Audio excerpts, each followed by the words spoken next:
বিশ্বনবী পাগলের মতো একবার হাউজে কাউসারে যাবেন, একবার সিরাতে যাবেন, একবার পুলসিরাতের দিকে, একবার হাউজে কাউসারের দিকে পাগলের মতো দৌড়াতে থাকবেন। তার কোন গুনাহগার উম্মত যাতে জাহান্নামে ঢুকে না যায়, সেদিন কেউ সুপারিশ করতে পারবে না বিশ্বনবী ছাড়া।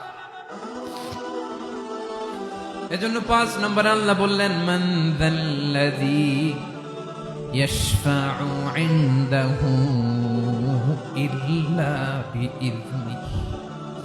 কার সাহস আছে, কার এত বড় বুকের পাটা কিয়ামতের কঠিন দিন আল্লাহর সামনে দাঁড়িয়ে সুপারিশ করবে? কারো ক্ষমতা নেই, কারো ক্ষমতা নাই। বিশ্বনবী সেদিন সিজদায় পড়ে উম্মতের জন্য কাঁদবেন, সবাই কাঁদবে, নফসি নফসি, আল্লাহ আমারে বাঁচাও, আল্লাহ আমারে বাঁচাও। বিশ্বনবী বলবেন, উম্মতি উম্মতি। বিশ্বনবী আমার জন্য কাঁদবেন, আপনার জন্য কাঁদবেন।